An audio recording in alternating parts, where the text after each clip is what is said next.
السلام علیکم ورحمۃ اللہ وبرکاتہ۔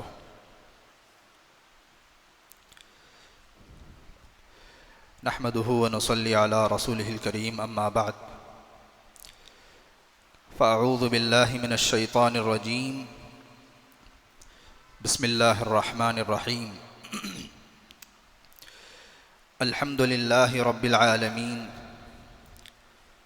الرحمن الرحیم مالک یوم الدین ایاک نعبد و ایاک نستعین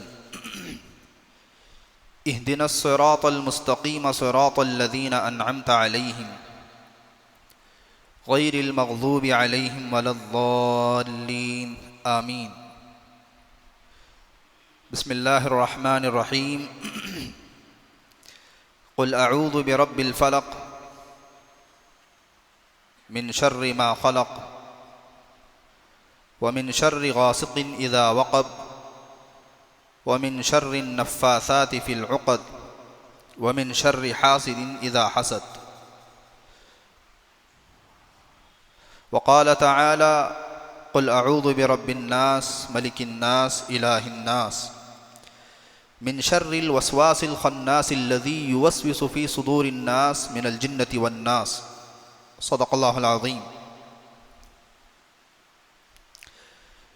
ہر قسم کی تمام تعریفیں سزاوار ہیں اس خالق کائنات پر جو تمام جہانوں کا پالنہار ہے۔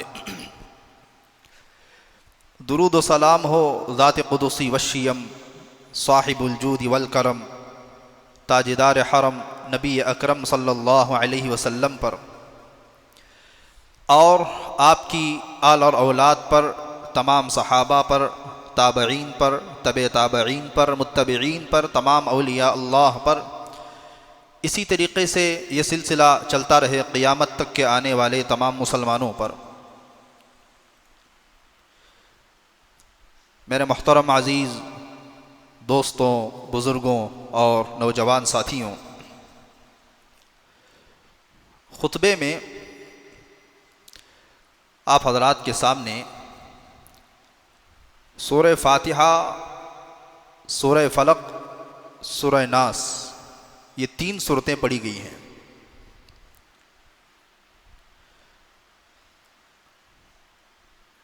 بہت ہی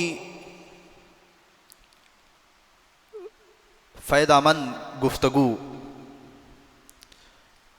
آپ سنیں گے غور سے اور توجہ سے، تو آپ کو یوں محسوس ہوگا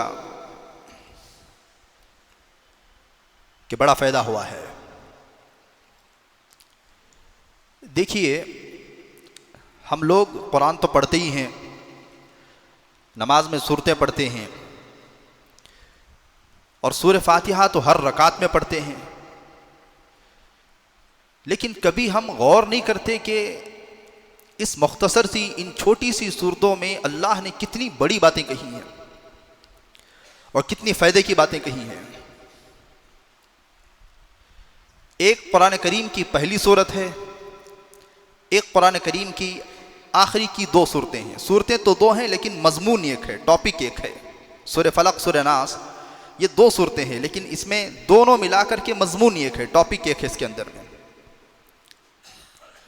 اللہ تعالیٰ نے سورہ فاتحہ کے اندر ہمیں 2 چیزیں مانگنے کا حکم فرمایا کہ یہ 2 چیزیں تم مانگو۔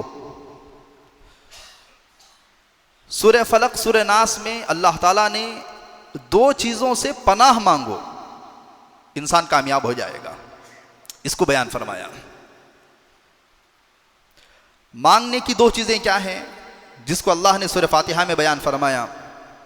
ایاک نستعین، ہم مدد تجھی سے طلب کرتے ہیں۔ ایاک نعبد و ایاک نستعین، ہم عبادت تیری ہی کرتے ہیں اور تیری ہی کرتے رہیں گے۔ و ایاک نستعین، اور ہم مدد تجھی سے طلب کرتے ہیں اور موت تک ہم مدد تجھی سے طلب کرتے رہیں گے۔ یہ 2 معنی آتے ہیں اس کے اندر میں۔ پہلی چیز کیا مانگنی ہے؟ مدد مانگنی ہے، نستعین۔ اور دوسری چیز اہدنا الصراط المستقیم، اے اللہ ہمیں صراط مستقیم پر چلا، ہمیں منزل مقصود تک پہنچا. یہ دو چیزیں مانگنے کی ہیں، صراط مستقیم اور مدد. جسے مدد اللہ کی حاصل ہو گئی وہ دنیا میں کامیاب ہو گیا. دنیا میں کامیابی کے لیے اللہ کی مدد شرط اور ضروری ہے. بغیر اللہ کی مدد کے دنیا میں انسان کامیاب نہیں ہو سکتا. اور صراط مستقیم سیدھا راستہ یہ جسے مل گیا وہ آخرت میں کامیاب ہو گیا. ظاہر بات ہے ہماری جو زندگی ہے وہ دو زندگیاں ہیں، ایک دنیاوی زندگی ہے، ایک آخرت کی زندگی ہے. دنیا کی زندگی میں کامیاب ہونے کے لیے انسان کو اللہ کی مدد اور اس کی نصرت کی ضرورت پڑتی ہے. آخرت میں کامیاب ہونے کے لیے انسان کو صراط مستقیم پر چلنا ضروری ہوتا ہے. تو اللہ نے فرمایا دنیا میں اور آخرت میں کامیاب ہونا چاہتے ہو تو یہ دو چیزیں اللہ سے مانگو. نستعین، مدد اور نصرت اللہ ہی سے، صراط مستقیم اللہ ہی سے. یہ دو چیزیں اللہ سے مانگنا چاہیے.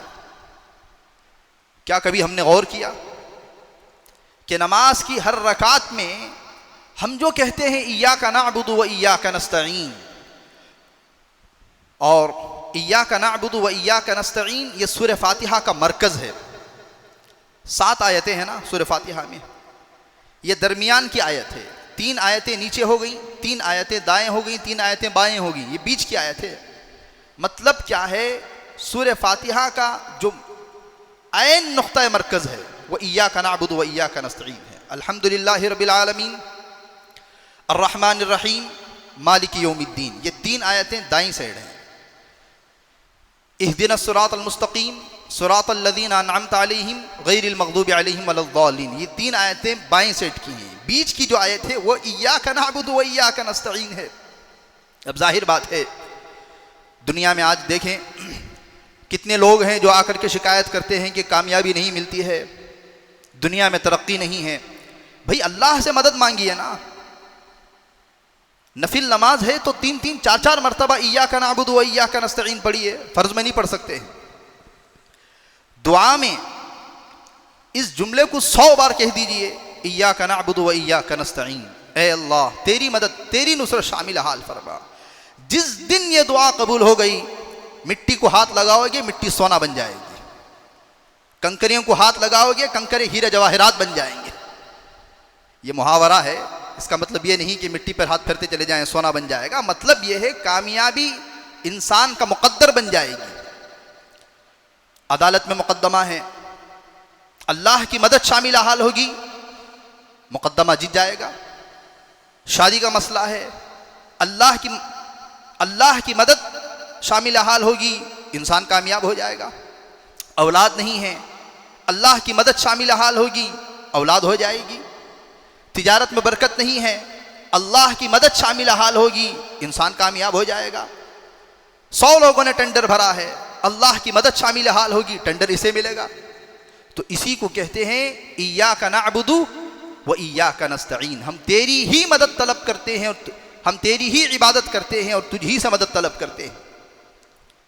درمیان میں ایک باریک نکتہ، اللہ کی مدد کو اللہ کی عبادت کے ساتھ کیوں جوڑا گیا؟ ہم تیری ہی عبادت کرتے ہیں، تجھ ہی سے مدد طلب کرتے ہیں. مطلب کیا ہے؟ ہر عبادت کے پیچھے اللہ نے دعا کی قبولیت کی گھڑی رکھی ہے.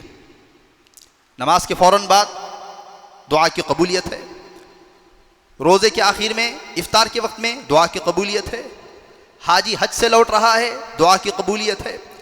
کوئی بھی عبادت وہ دعا کے لیے رکھی گئی ہے، اور دعا جو ہے عبادتوں کا مغز اور نچوڑ ہے. ہم کیا کرتے ہیں؟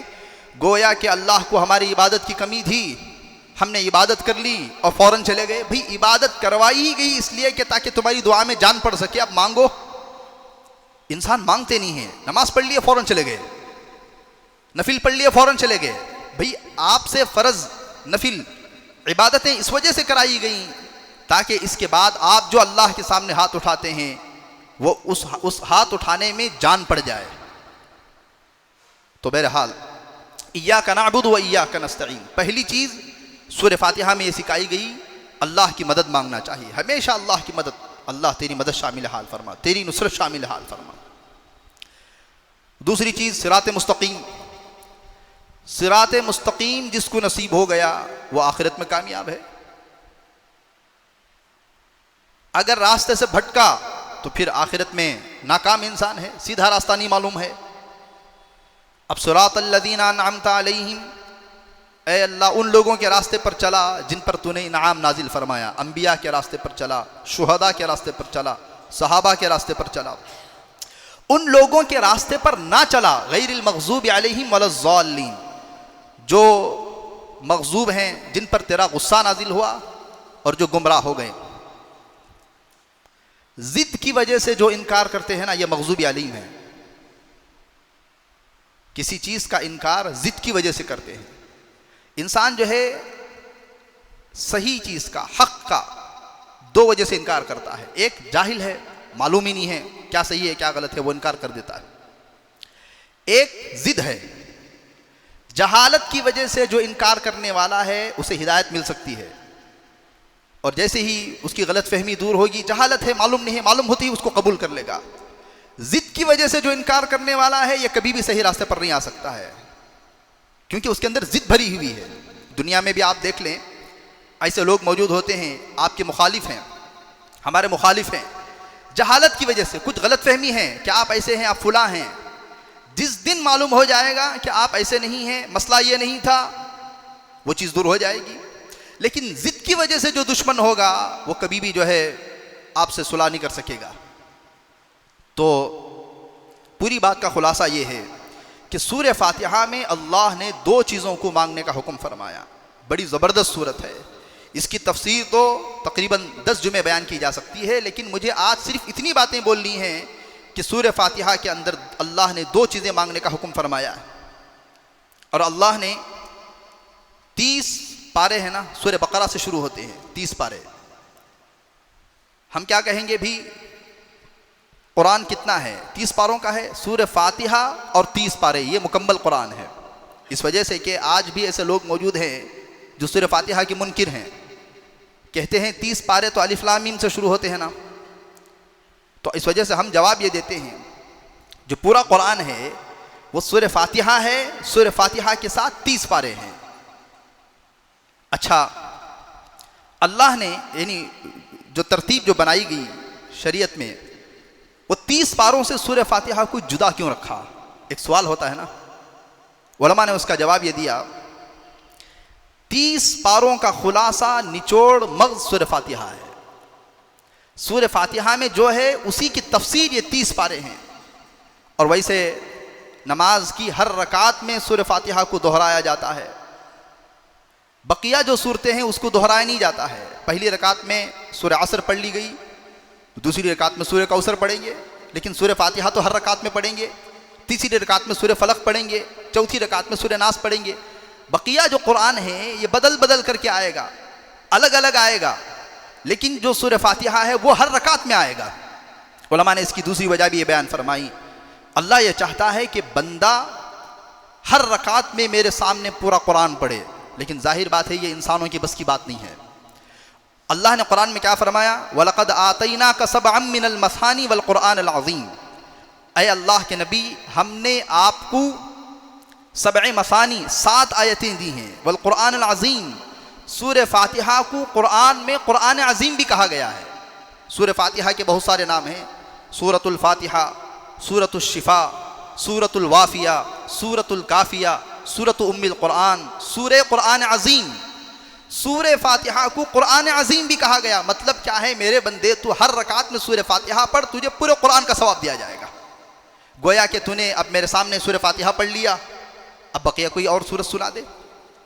تو نے دوسری رکعت میں مکمل قرآن سنا دیا، سورہ فاتحہ اس کا مکمل قرآن کا خلاصہ سنا دیا، نچوڑ سنا دیا، اب کوئی اس کے ساتھ اور سورت سنا دے۔ اس وجہ سے سورہ فاتحہ کو 30 پاروں سے الگ رکھا گیا۔ بہرحال بات بہت لمبی ہو جائے گی۔ دوسری بات یہ ہے، 2 چیزوں سے اللہ نے پناہ مانگنے کے لیے کہا۔ وہ کہاں کہا؟ یہ قرآن کے شروع میں کہا، وہ قرآن کے آخری میں کہا۔ قل اعوذ برب الفلق من شر ما خلق، مخلوق کے شر سے پناہ مانگو، من شر ما خلق۔ اب اسی کی تفصیل ہے آگے، ومن شر غاسق اذا وقب۔ عام طور پر جو ہے لوگ تفسیر کرتے ہیں تو کہتے ہیں کہ سورہ فلق میں 4 چیزوں سے پناہ مانگی گئی. 4 چیزیں نہیں، وہ ایک ہی چیز، وہ من شر ما خلق، اسی کا ڈیٹیلز آگے ہے، میں مثال سے بات سمجھاؤں گا. من شر ما خلق، اے اللہ مخلوق کے شر سے میں تیری پناہ چاہتا ہوں. سورہ فلق میں مخلوق کے شر سے پناہ مانگنے کو اللہ نے کہا کہ مخلوق کے شر سے تم پناہ مانگو. سورہ ناس میں جنات اور شیاطین کے شر سے پناہ مانگو، شیطان کے شر سے. مخلوق کے شر میں جو پڑا اس کی دنیا برباد ہو جائے گی، اور جسے جو شیطان کے شر میں آ گیا اس کی آخرت تباہ ہو جائے گی. اس وجہ سے فرمایا گیا مخلوق کے شر سے جس کی حفاظت ہو گئی وہ دنیا میں محفوظ، دنیا میں مامون. شیطان کے شر سے محفوظ ہو گیا تو آخرت میں محفوظ ہو جائے گا. من شر ما خلق، اے اللہ مخلوق کے شر سے میں تیری پناہ چاہتا ہوں. اب اسی کی تفصیل ہے. جیسے مثال کے طور پر کوئی بچہ ٹرین میں سفر کر رہا ہے، یہاں سے دلی جا رہا ہے، بامبے جا رہا ہے، کہیں اور جا رہا ہے. ماں باپ کیا نصیحت کرتے ہیں؟ بیٹے اپنا خیال رکھنا، ٹھیک ہے. اس کے بعد فرمایا خاص طور سے اپنا فون کسی کو نہیں دینا، خاص طور سے دروازے پہ نہیں بیٹھنا، اور خاص طور پر اس کا خیال رکھنا کہ تم جب ٹرین سے نیچے اترو گے جلدی سے چڑھ جانا. تو اصل لفظ ہے اپنا خیال رکھنا. اس کے بعد میں خاص طور سے فون کسی کو نہیں دینا، کسی کا کھانا نہیں، کسی کا پینا نہیں، یہ سب اسی کی تفصیل ہے. تو من شر ما خلق، مخلوق کے شر سے پناہ مانگو، خاص طور سے من شر غاسق اذا وقب، رات کے شر سے. ام المؤمنین حضرت عائشہ رضی اللہ عنہا فرماتی ہیں ایک مرتبہ میں اور نبی کریم صلی اللہ علیہ وسلم باہر کھڑے ہوئے تھے، رات میں مغرب کا وقت تھا. تو اللہ کے نبی علیہ الصلوۃ والسلام نے مغرب کے وقت میں حضرت عائشہ رضی اللہ عنہا کا ہاتھ پکڑا اور فرمایا اس کے شر سے پناہ مانگنا، رات کے شر سے. یہی وجہ ہے نبی کریم صلی اللہ علیہ وسلم نے فرمایا کہ مغرب کے وقت میں اپنے بچوں کو باہر نہ بھیجنا، اس میں جنات اور شیاطین کی جو ہے پھیری رہتی ہے، یہ حدیث ہے. تو من شر ما خلق، مخلوق کا شر کیا ہے اس کی آگے تفصیل. ومن شر غاسق اذا وقب، رات کے شر سے. چوری، ڈکیتی، مرڈر یہ سب کب ہوتے ہیں؟ زیادہ تر رات میں ہوتے ہیں. شراب، جوا، یہ سب رات میں ہوتے ہیں. تو رات کے شر سے تم اللہ سے پناہ مانگو. ومن شر النفاثات فی العقد. دیکھیے یہ کوئی زوردار تقریر نہیں ہے کہ میں آپ کی نیند کو اڑا دوں، اس میں باریک باتیں ہیں. اب ظاہر بات ہے میں اسے کیسے جوشیل انداز میں کہوں. ومن شر النفاثات فی العقد، اور گانٹھیوں میں پھونکنے والیوں کی شر سے، جادو کے شر سے تم اللہ سے پناہ مانگو. ومن شر النفاثات فی العقد. ومن شر حاسد اذا حسد، اور حاسد جب حسد کرنے پر اتر جائے تم اس سے اللہ کی پناہ مانگنا، کیونکہ یہ سب چیزیں نظر نہیں آتی ہیں، سب پیچھے ہوتی ہیں. حاسد جب حسد کرنے پر آتا ہے تو اس کی تمنا یہ ہوتی ہے کہ بھی سامنے والے کی وہ نعمت ختم ہو جائے، حالانکہ اللہ نے جو دیا ہے وہ کبھی ختم نہیں ہوتی ہے. اسی وجہ سے امام ضحاک رحمۃ اللہ علیہ نے فرمایا، بڑی زبردست بات فرمائی، بلکہ عمر بن عبدالعزیز رحمۃ اللہ علیہ نے فرمایا لم ارا ظالما اشبہ بالمظلوم من حاسد. یہ جو حسد کرنے والا ہے نا، جس پر حسد کیا جا رہا ہے یہ اس سے زیادہ مظلوم ہوتا ہے. بھی ایک ہے حسد کرنے والا، ایک ہے جس پر حسد کر رہے ہیں. حسد کرنے والا ظالم ہے، جس پر حسد کر رہا ہے وہ بیچارہ مظلوم ہے. لیکن حضرت فرماتے ہیں جو حاسد ہے وہ خود مظلوم ہے. مطلب کیا ہے؟ یعنی یہ سامنے والے پر حسد کر کے اپنی طبیعت کو جو نقصان پہنچا رہا ہے، اس کے اندر کی طبیعت جو جل رہی ہے، بیچارہ یہ رحم کیے جانے کے لائق ہے. تو بہرحال اللہ تعالیٰ سے مخلوق کے شر سے پناہ مانگنی چاہیے. ہمیشہ ہر دعا میں اللہ سے پناہ مانگیں کہ اے اللہ مخلوق کے شر سے تو مجھے پناہ دے دینا.